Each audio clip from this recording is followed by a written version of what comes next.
Morning. So just doing the sort of morning routines. So as you can see, we've got about 4 sheepdogs. We've got 2 females and 2 males. So what we do is we just let them out in the morning. They absolutely love it. So that's Queenie, and that's Ndombi. So Ndombi meaning girl, and Queenie. And then of course this is Rex here. So morning Rexy boy, and Cash. Cash is a little bit of a sharp pup, but once they get out, they rock and roll. As you can see.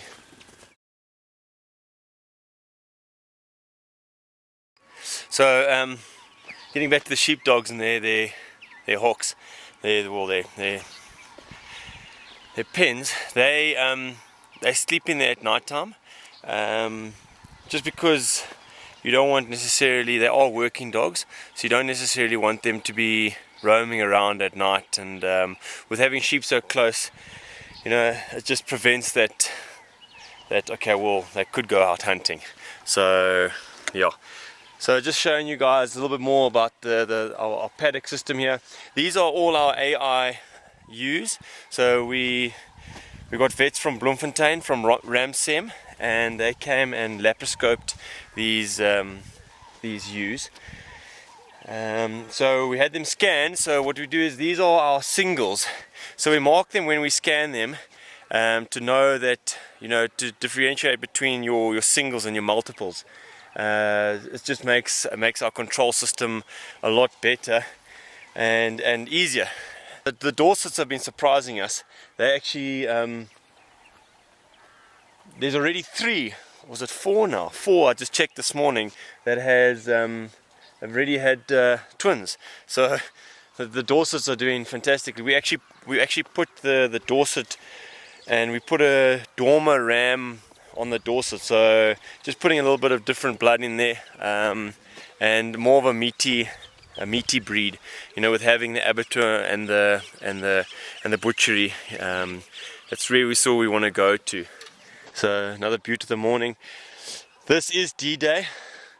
It's the 12th of October, so these all should lamb today. So we've got, there's about 171 of them, and they all should lamb down today. There's already some have lambed already, especially on your multiples. A lot of the time they do lamb early. They can even lamb within 2 weeks early.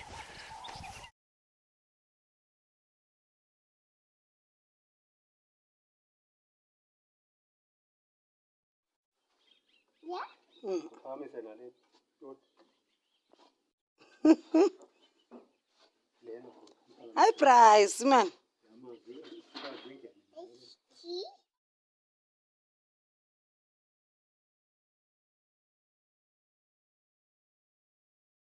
As the lambing season comes along, we'll just check up on the evening lambing. So I think we're about almost 11 o'clock now. Just going through the ewes, just making sure that there's no difficulty with the lambings, because of the fact that there are multiples. They might have some difficulties. If there are some multiples, like sample triplets, we'll have to just give them, if there's one is battling, we'll just give it a bit of a tube feed, just to get it strong up again, give it a bit of colostrum. That just helps the system sort of go. But yeah, they're all looking good. I've checked the ones outside, so just doing the ones in the shed now, and they're all looking really good. So yeah, so I've just come across to the lambing pens here by the ram shed, well, ex-ram shed. We've got all our ladies all set up here. I checked on them last night at about 11 o'clock, and they all seem fairly happy.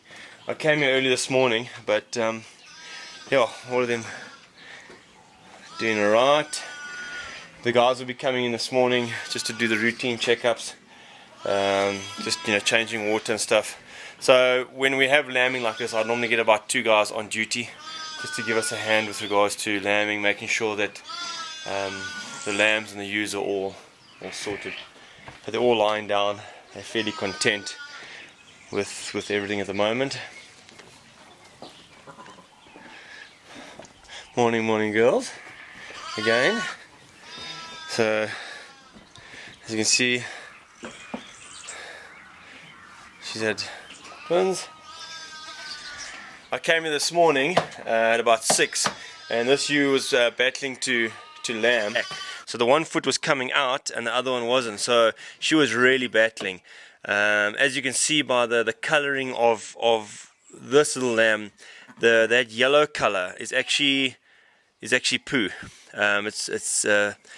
So what happens is they're in the same canal as where the poo comes out, and that's where you get that colouring from. So yeah, they should come out white, but it's not a train smash. I made sure I got here in time.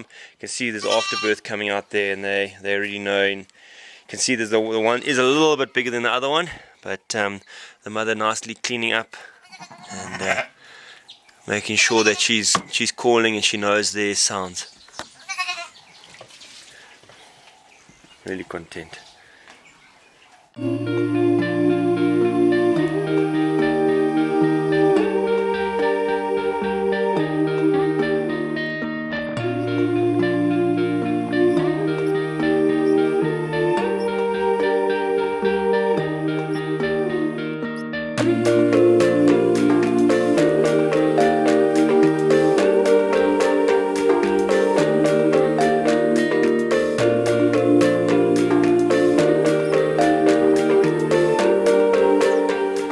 Morning dogs.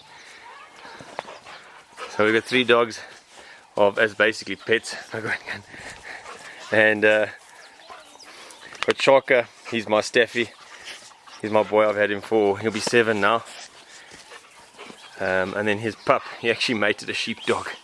And they come out looking like that, and there's actually 2 of them. So just coming through into the garden. This is Guy and Man's place, which is the main house. Got an absolutely beautiful garden, lots of space, big oak tree.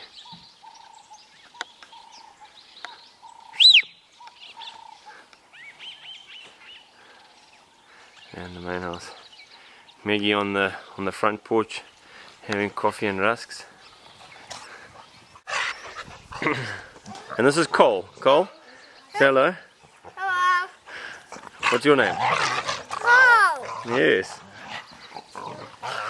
So they love Saturdays due to the fact that they don't necessarily work a lot. So yeah. Where's the scones, babe? So there we go.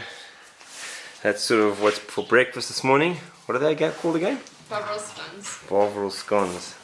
Hi, Bracey. Are you gonna go and swim now, Gogos? You, that's cool.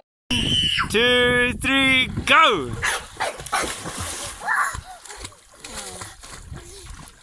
That's it. Go, Bracey. 1, 2, 3, jump!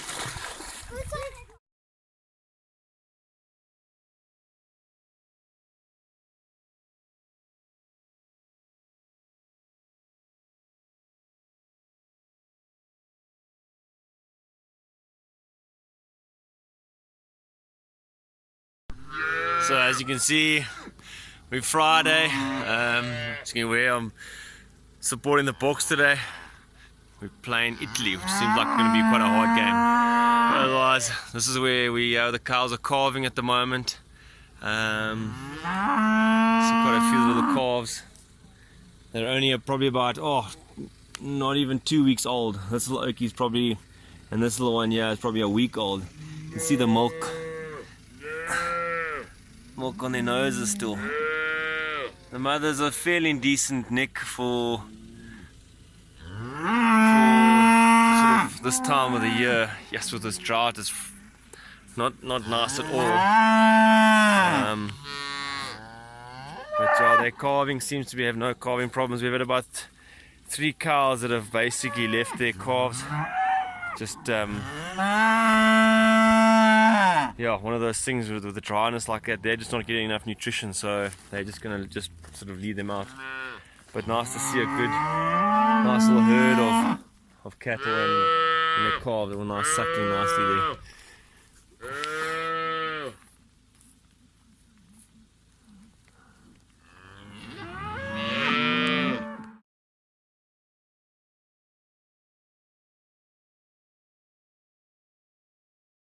So I'll explain to you guys the reasoning behind this system as well, why we do it, is like I said before, it's control, but also because we AI these ewes, we've got a stud on the farm, Fairview stud, and Merino Fairview stud, and what it is you've got to keep putting new blood into the system for your genetics, etc., etc. So we've got a guy from BKB called Gary Thathui, and he services a lot of farmers in our area.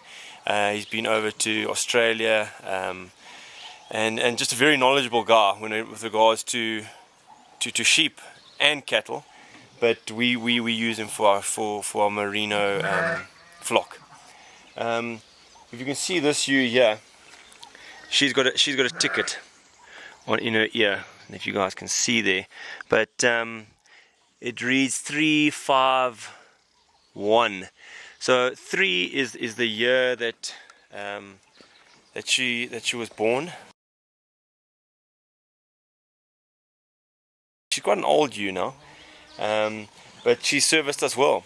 As you can see by the paint. So what we do is we put paint on the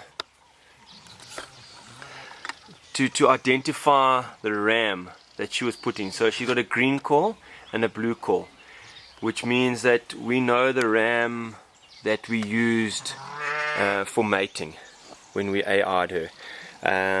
So what we do is when she lambs down, we'll mark those lambs, so to identify the stud basically, and to see how it goes. You can see another one here.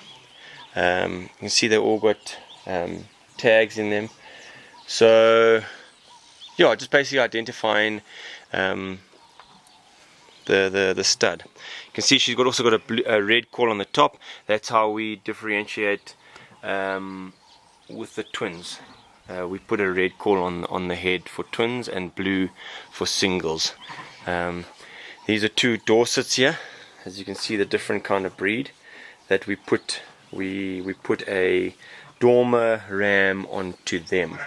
Just yeah, like I said, introducing just new blood and changing that breed a bit. Well, I'm always talking about the control system of these lambing pens, and for example, there's one ewe here that's you can see she was a twin. She lambed twins. One of them died, and then of course we just picked up that this lamb's getting very hungry. We eventually had to come in here and just we've turned upside down and notice her udder is swollen and there's actually no milk coming out. So we've tried to milk her, and so you actually don't know how often she's been doing this. This could be a regular thing, but it's just for us to know that, okay, well, you know, that is a problem that she does. Triplet that we had. You can see she's not in fantastic condition. We've actually taken one of her lambs away. She's just very hungry. So what we're going to try and do with another ewe lambs, we'll quickly put sort of the afterbirth over it, and hopefully it'll take that lamb. So then at least it's no fuss for us. But yeah, not looking fantastic. So yeah, as the days have gone on, we can actually come across this side. What I've done is we've actually had to take out lambs that have already been in for a day. So we've marked these. We've exactly the same, like I say, the system that we've been doing. We've put them out into these little Kikuyu paddocks, and sort of just the mothering system takes into place again. So yeah, those are all really doing nicely. These ones were singles that actually lambed twins. So we had to, you know, catch them in the smaller sort of paddocks and put them into the pens, just to make sure that they're all good.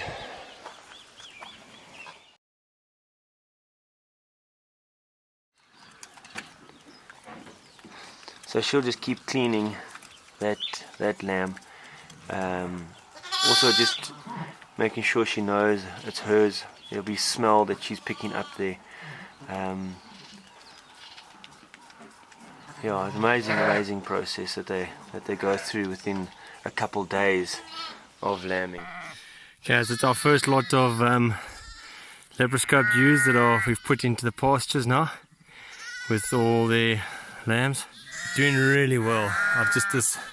This really has amazed me the last sort of week to 2 weeks of this lambing system. It's just, yeah, finding you can't really go wrong with it.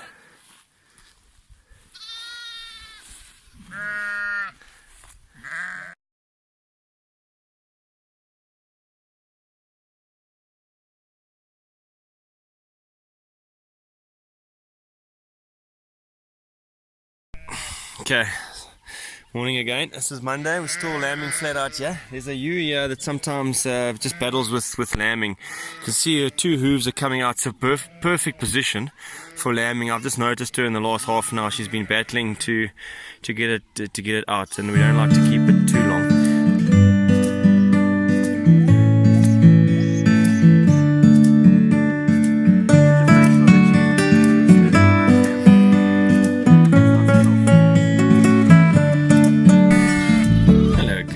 So these are our twins that we had the first batch that lambed. So these lambs are probably about 2 weeks old now. So they're really looking nice. You can see their tails already started dropping off. So nice and clean. Yeah, their tags and everything looking good. What's up, girl? You're quite interested in the camera.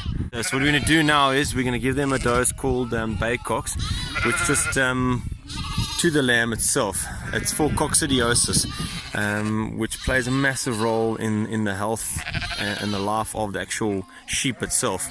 So it's just a once-off dose that we give it as a lamb, and yeah. So where are we going? What are we going to go check on the lambs? So sorry, it's a bit bumpy, but we're going to be just doing like our Sunday little routine where we drive around the lands.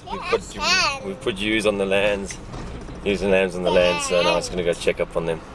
Taking someone so I can get some open gates for me. Hey Megs. Go back there.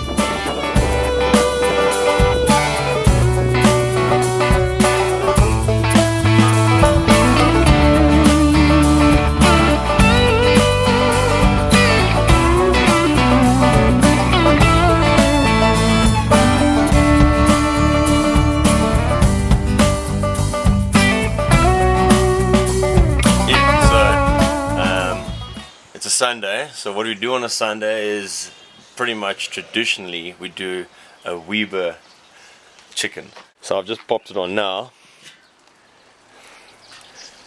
So that'll go probably for about an hour and a half. It's a nice big bird. We actually get our chickens from Goossens. They own an abattoir just over the mountain there, and I think it's been going for about 2 years now, and they do amazing birds, just real, they're just decent big birds. Yeah, so how again? So we've actually come to the end of what an amazing experience this lambing has been. I honestly and truly didn't think it would have gone this smoothly and fairly successfully. The methods that I sort of incorporated by watching a few YouTube movies, and I've just sort of gone with all the other guys' different ideas on how to do things, especially like Ashley King down the road. I went and saw Dave Miller, Llewellyn King, and various other farmers in our area that they just want to give you as much info and to help you. And what I find in the farming community in a whole, because not coming from a farming area, is the fact that they're there to help. And so this has been a really cool experience. I'm definitely going to take this forward with regards to into my farming setup. But as you can see, it's quiet now, and there's not too many too many ones left, except the few straddlers that I've got here. She's deciding she's going to hug fuss. She's enjoying the fact that she's getting chow and water 3 times a day. We've actually got a ewe here that you can see. She actually got caught in a snare. So there are sort of traps around that the guys put out, and we definitely don't encourage that at all. So when we do find wire snares, we sort of dismantle them and make sure that they're disposed of straight away. So you can actually see her leg she was caught up in a snare. She's actually lost the top of it, so we've sort of mended as much as we can. These are a few of our triplets, so we landed up with 3 trips. There were a couple that we had to take one away just due to the milk supply of the actual ewe itself, but these 3 are really pulled through. They've mothered up beautifully, and as you can see they're happy as what they can be. So this is actually a Dorset. We crossed, like I said, to a Dormer. So beautiful little lambs. Looks like 2 little ram lambs and a ewe lamb. And then on this side, these are the 2 purebred merinos. The weather built up again, showing signs of that it actually wants to start doing stuff, but still our turn's going to come. It's got to be patient and just keep hoping and trusting that it'll come along. So we finished up tailing and marking all the single lambs that were born with our AI'd ewes. So I've stuck them in this pasture, and if we go in here now, you'll see they're actually doing really nicely.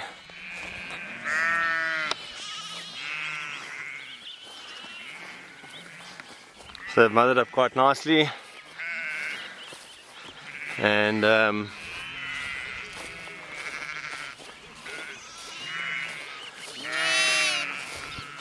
luckily like I say, I've got the water. That helps massively when it comes to keeping a bit of greenness around.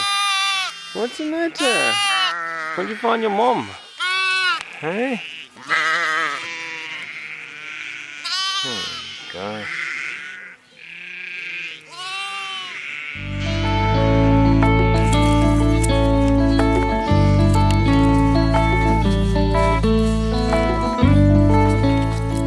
The Bordelgat road, Bordelgate or Bordelgat, if you guys pronounce it differently, but that's the way to the Reikis. So I don't know if you guys have heard about the Reikis, but absolutely amazing veld. You got some of the best trout fishing dams at the top there. One for example is Thrift Dam. It's fairly famous in South Africa, so any guys out there that are interested in a bit of trout fishing and beautiful rainbow, you'll find them up there. We swing around here that way, of course, Tarkastad. There's a fork in the road that goes towards Bedford and Adelaide. You go down the Bovians, or you can go over the Makazana, which goes over the sort of towards the Winterberg Mountains. So yeah.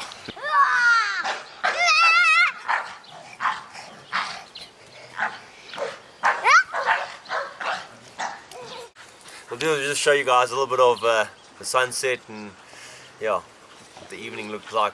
Hey Cole. Eh? Say bye.